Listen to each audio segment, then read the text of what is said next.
We learned that along the way.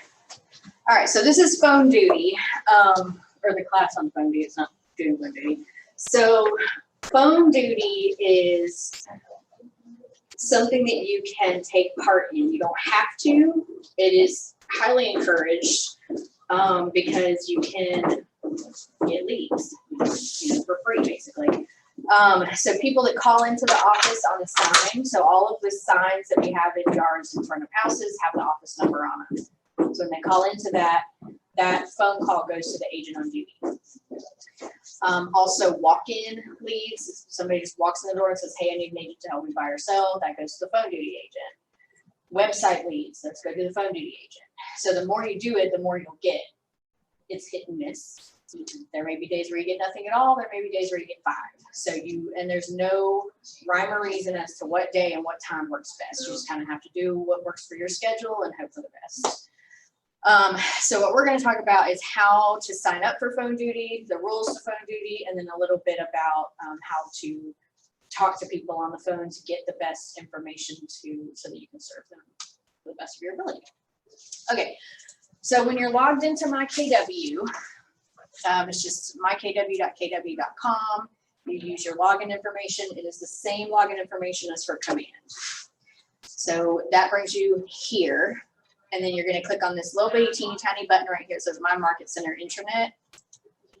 And that's going to take you to kind of like the back end of the MyKW, of our Market Center website. Okay. So then you're going to click on Market Center.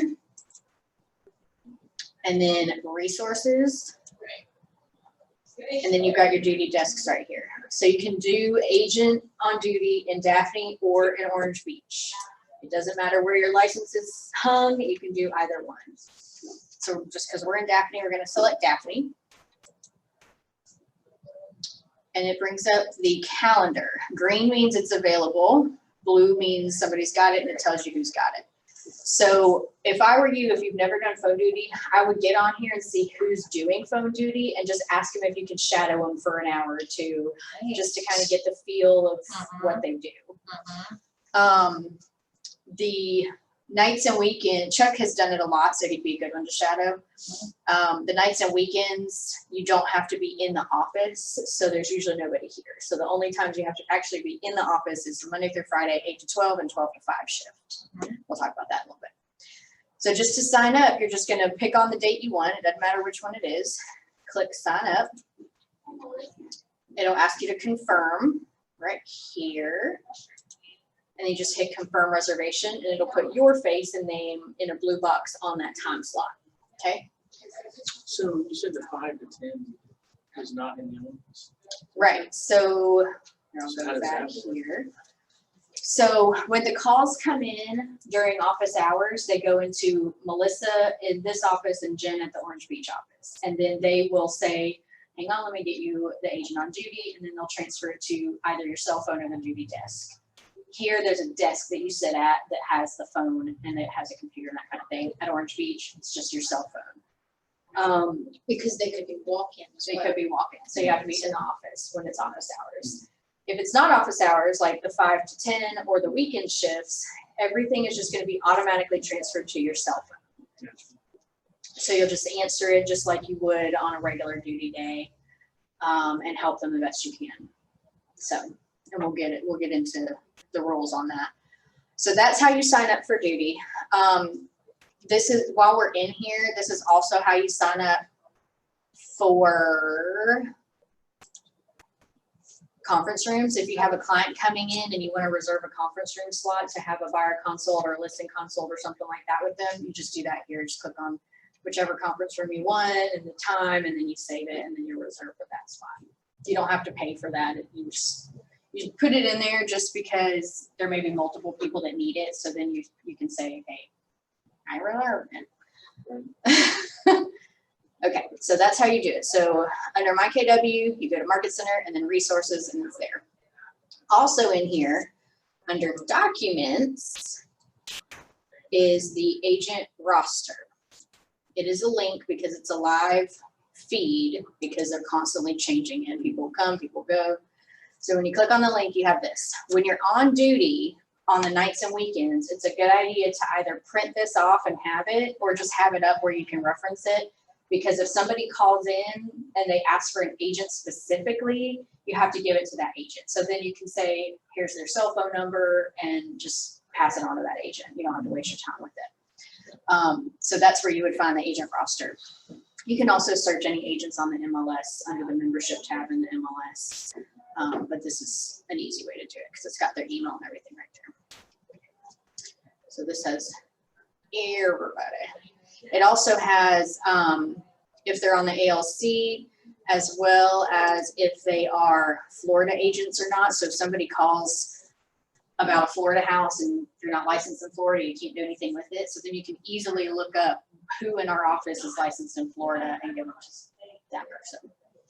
So, and then if they're on a team too, it tells our group there. So, all right, so that is how to sign up for phone duty and a little bit on how to access some stuff. Okay, so let's check out the rules. You must have completed your Baldwin Realtors orientation, and you don't do that until after you have paid your dues, and you don't do that until after you've got your license in hand. So there's a process of things. So once you've done that orientation and taken this class, then you can sign up for phone duty. We've already gone over how to sign up for it. Okay, so the calendar will open up on the 20th of the month for the next month. So November 20th, the December calendar will open up. The nights and weekends fill up first. So if you want a night or a weekend, get in there on the 20th, like that morning, and grab the weekend you want. Especially going into December, because we've got Christmas and New Year's right there. If you sign up on a day or even 2 days before a holiday, and there's nobody in the office to transfer the phones, you're gonna have the phones through the holiday. So if you don't want phones on Christmas Day or Christmas Eve, don't sign up the day before. Because if Melissa or Jen isn't in the office to physically transfer the phones from you, they're gonna keep rolling to you. So just kind of be conscious of when the holidays are and decide if you want them on those days or not. If you want them on those days, go for it. Go ahead and put it on the calendar and grab it. But if you don't, then don't sign up for it because you're gonna be stuck. Okay. So on the 20th of the month, get in there. There is a 6-day limit per month per agent. And the weekend counts as 3 because it's Friday, Saturday, and Sunday. Friday night, all day Saturday, all day Sunday. So it counts as 3 slots. However, all of the slots have to be filled. So like you saw on here, we've got a lot of green this week. So like this afternoon, nobody's got it. So if Donna wants to carry it over to this afternoon, but she's already maxed out her 6, she can just tell Melissa, hey, put me on this afternoon. And Melissa can manually go in there and put it on because they have to fill the slot. So even if you filled up your 6, if there's a slot coming up like within 48 hours and nobody's got it, just ask Melissa or Jen to put you on it because they have to have them filled. Okay. So 6-day limit or 6-slot limit. Okay, so the weekday shifts are 8 to 12 and 12 to 5.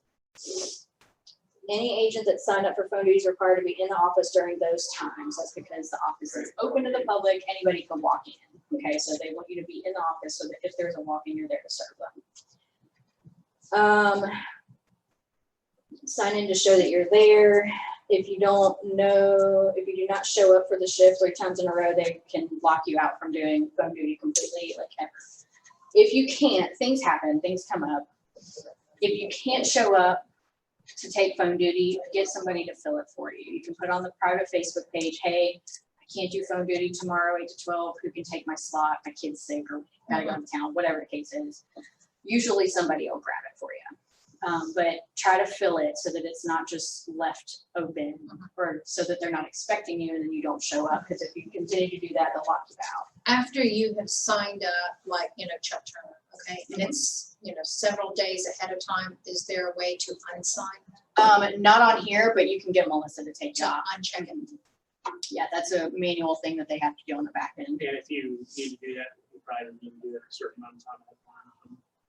Yeah, I mean, as much notice as you can, Right. like if you schedule a doctor's appointment, you're like, oh crap, I've got phone duty, but the doctor's more important or whatever. Right. Just as much notice as you can, go ahead and give it. Because the more notice you give, the more Sure. they can do to help you fill the Right. slot. If it's last minute, you gotta try to Right. fill it. Right, sure. Because the phones, they're gonna ring, they gotta go somewhere. All right, sign up for 1 weekend a month. So with the 6 days, hey, you only get 1 weekend per month. And there's only 4 weekends, maybe 5 on a good month, in a month. So with 175 agents wanting that weekend slot, you gotta get it quick. So that's why I say going on the 20th and get, 'cause you only get one. And you need to sign up, because I've sold 2 houses on phone duty. Yeah.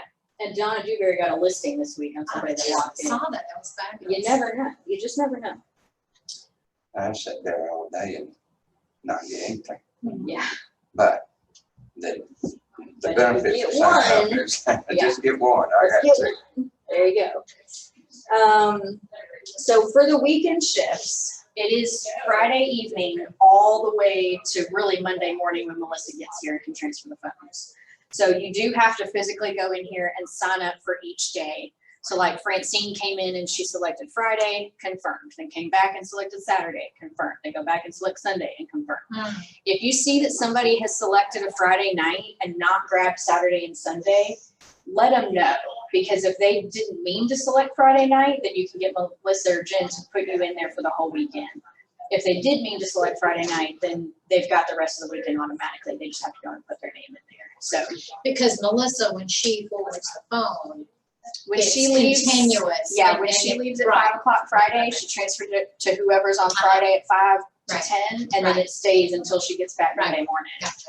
And there's no way for anybody else to go in and change it. Sure. So you're gonna have it, but that's why it takes 3 of your day slots, 3 of the 6, Sure. because you actually have to physically Right. take every day.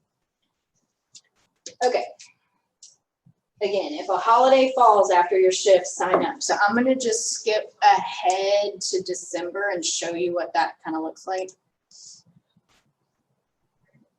Okay, so Christmas Eve is on a Thursday. So this person that signs up for the 5 to 10 on Wednesday night Mhm. is probably gonna have the phones Thursday, Friday, Saturday, and Sunday as well. If the office is closed all day Thursday. If we have a half a day Thursday, whoever signs up for the 12 to 5 shift Thursday is gonna have them Christmas Eve, Christmas Day, Saturday, and Sunday, because nobody's gonna be in the office to change them. So just be conscious of when the holidays are and if you want to actually take phones those days. So, What do you do? I mean, obviously, probably at 1 o'clock in the morning, you're not answering the phone. oh yeah, no. Set parameters. Set parameters for yourself. I usually say if you're on phone duty, try to answer the phones up to 9 o'clock if you can. After that, have something on your voicemail that says, if it's after 9 p.m., leave a message, I'll call you back the next day, something like that. Make sure your voicemail is clear so that people can actually leave messages. Because, I mean, there's even times where you'll be on the phone with somebody and then another person calling in. So you need to make sure your voicemail is clear so that they can leave a message. There's no call log. So if they call in and it shows up on your phone that it's a transfer from the office, there's no way to go back and get what their phone number is to call them back. So make sure you ask them what's a good number to call you back at. And on their voicemail, they need to leave a number to call you back at. Otherwise, you're just gonna be calling the office and not get anybody. Okay. All calls need to be answered like, it's a great day, Keller Williams, how may I help you? You can do a variation of the how may I help you. I'll say it's a great day, Keller Williams, this is Sarah, something like that. But they want that it's a great day, Keller Williams in there for sure. When you're on phone duty, because they're transferred into your cell, and you may not see that it's differentiated between the office or an unknown number that you're not familiar with. So just answer everything, unless it's, you know, your mom or your husband or whatever. Mhm. Answer everything. It's a great day, Keller Williams. If it's telemarketer, whatever, but it could be a lead. So just answer everything like that. And sometimes JD will call and test the duty agent and make sure they're answering it like that. So just always do it. Have access to a computer, internet, and current agent roster, which I showed you on there, especially on the nights and weekends. If I'm on duty, which I haven't done in a while, but when I was, I'll have Paragon up on one tab, my email up on another tab, and my calendar up on another tab. I also do the paper calendar, so I have that next to me, because if they want to see a house, I need to be able to schedule that quick right then. I don't want to have to call them back. I want to do it right then. So I can look up the house, I can look at my schedule, I can email them, okay, what's your email address? Go ahead and start an email to them, that kind of thing, all at one time. So just kind of have everything prepped. When you're at home, you don't have to just sit by your computer the whole time, fold laundry, whatever you want, but have it ready if somebody calls, where you can just kind of wake your computer up and go at it. Printed roster, unless you just pull it up on here. Thank you, Paragon, KW phone roster. You can put that on your phone if you want. If you know that there's, you know, a football game or a concert or something like that that you're going to on a weekend, don't sign up for that weekend for phone duty, because that's not fair to the other agents that wanted that weekend if you can't answer the calls. Any calls directly asking for an agent by name should be given to that agent. So the calls are going to come in from the signs, and they're either going to say something like, hey, I'm at this house on Main Street, what's the price? That's your lead. Or they're going to say something like, hey, I'm at this house on Main Street, is John Kimbrough available so I can get some info on it? If they mention the listing agent specifically, give it to that agent, because that's that agent's lead, because they mentioned them specifically.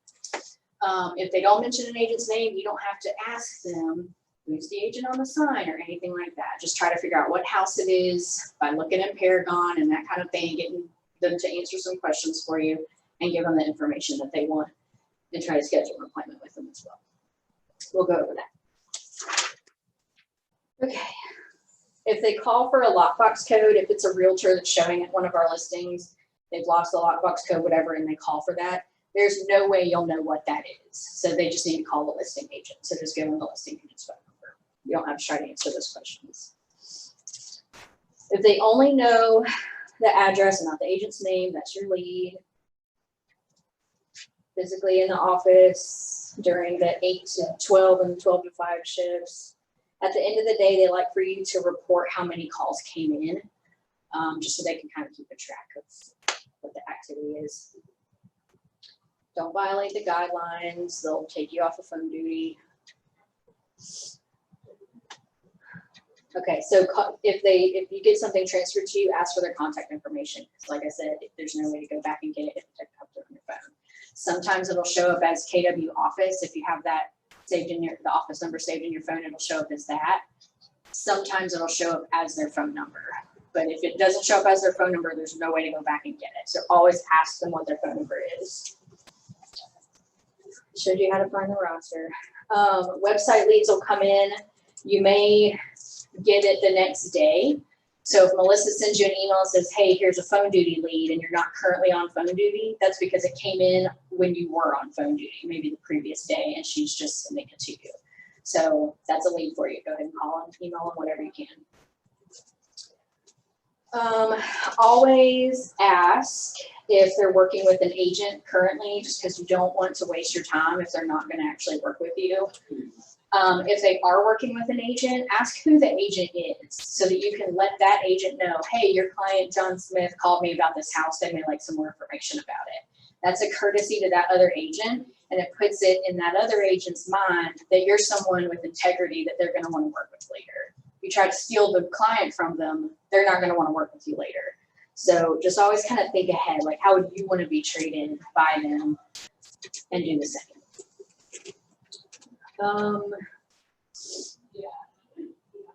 Okay, so let's go over how to kind of talk to them. So I always go by LP Mama.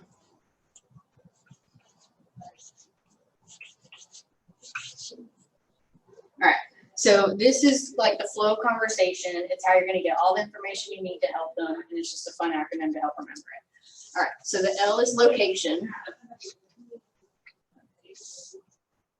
So they're going to give you something like, hey, I'm at this house on Main Street. So then you can go back and ask another question. Is that the only street you're interested in? Is that the only neighborhood you're interested in? And try to get some more information from them. P is price. So they're gonna ask for the price. Typically, that's the only thing they want to know, but you want to try to give them more information too. So you can tell them something like, that house is priced at $300,000. Is that a price range you're interested in looking at? And try to keep it going by asking another question. Then they're going to answer it. Ask another question. Keep it going. As long as they're answering, keep asking, because if they're answering your questions, they're really interested. So just keep it going. The first M is motivation. Why are you moving? Why are you wanting to buy this house? Why are you wanting to sell your house? What's your motivation for calling me today? That's what you want to know. Agent. Are you working with an agent? Have you seen any other houses? How did you see those houses? Did somebody let you in? Did you go to open houses? You want to establish if they're already working with someone, whether they've signed a contract or not, have they already agreed, or has another agent already shown them 5 houses? You don't want to step on that agent's toes. Sometimes they'll say, yeah, we've looked at a few houses with this other person, but they're not really finding us what we want. They're not really listening to our needs or whatever. And you can kind of go with, okay, they're not getting along with that person. Maybe they're looking for somebody different. Maybe I can help them. Okay, so then you would want to ask a little further, like, have you signed a contract with them, or, you know, whatever the case is. And hey, I'd be happy to help you if you don't have some kind of agreement already with them, because you don't want to step on somebody's toes. If they are under a contract with them, they can get out of that if they really don't like that person. We don't ever want somebody to work with someone they don't like, including ourselves. But you don't want to be the one to initiate that. They need to initiate that conversation about that person. Okay. Mortgage.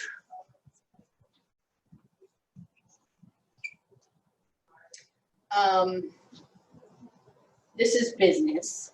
So asking the questions about money can sometimes be uncomfortable, but it's business. Are you paying cash for this home? Are you getting a mortgage? Is this within your price range? Okay, you're only approved for $250, so let's look for homes closer to $250 rather than $300. Are you putting any kind of down payment down? That kind of thing. Sometimes it can be uncomfortable to talk about money, but it's business. You need to know so that you can help them to the best of your ability. Appointment.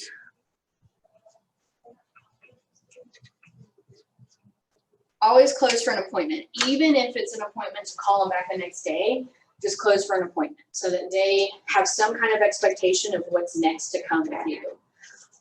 If it's an appointment to show that house, fantastic. When you are finishing up that appointment, schedule another appointment. Okay, great. I'm going to call you tomorrow and we can talk about this further. Or, okay, you want to see that house across the street? Let me schedule something for tomorrow. Regardless of what it is, always set the expectation that you're going to be in touch again in some way. So with all of that, you should be able to get enough information right off the bat to help them. And it doesn't have to go in that order. You don't have to fill all the blanks, but get as much as you can. Okay, there's another one I like.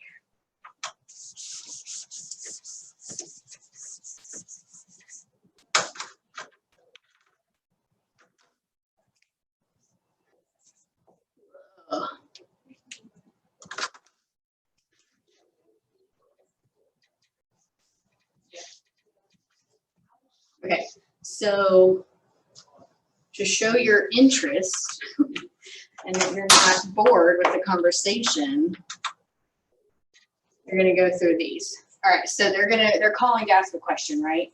So you're gonna answer that question.